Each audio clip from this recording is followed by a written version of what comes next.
Being a sci-fi enthusiast, I was blown away by The Matrix in 1999, only to be disappointed in the writing of the sequels.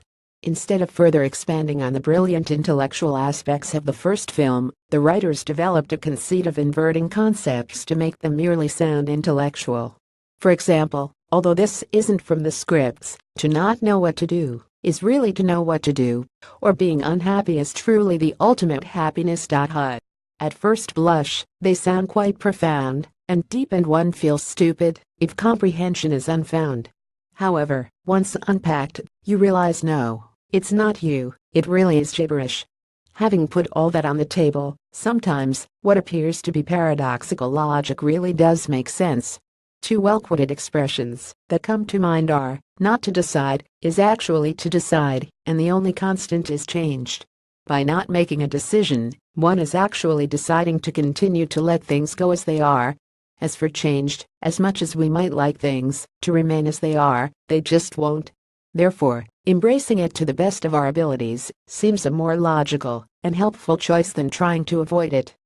Although I'd go so far as to say very few people actually enjoy change, and least when it's not self-initiated, some folks are better about embracing it than are others.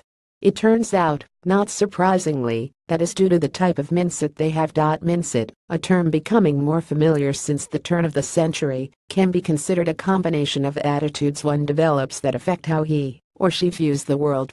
Studies have shown that people with a growth mindset handle the buffeting of change more easily than those with a fixed mindset.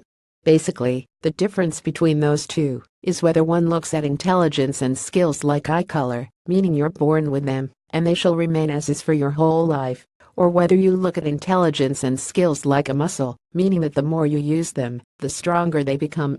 Let's expand that a bit. Fixed mindsets wish to retain the status quo, are less likely to question their core beliefs, and more interested in hiding flaws and avoiding judgment. They stick with what they know and avoid new challenges in order to keep up their confidence level, as they tend to feel that having a failure defines them as being a failure. Growth mindsets, on the other hand, understand that although they might not know to handle what is coming at them, they can move into it with baby steps, developing new tools over time. They consider their flaws to be more akin to a to-do list on which they work to improve, developing confidence by pushing the envelope and attempting new behaviors. They enjoy the process of learning as much as the results, and they consider failures to be feedback and temporary setbacks, rather than the end of the road, and a reflection on their self-worth. Advertisement mindsets can evolve from fixed to growth by acknowledging and even embracing one's imperfections, viewing challenges as opportunities, replacing the word failing with the word learning, and using the word yet more often. For example, I don't know how to do that yet. Today's world, more than any time I can remember, is chock full of change, most of it unpleasant and frightening.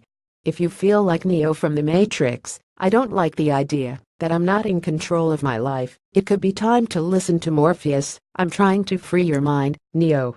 But I can only show you the door. You're the one that has to walk through it. Blue pill or red pill, the choice really is yours. Scott Q. Marcus is an inspirational speaker and author. Since losing 70 pounds 23 years ago, he conducts speeches, workshops, and presentations. He also coaches individuals and consults with companies on how to implement and handle change.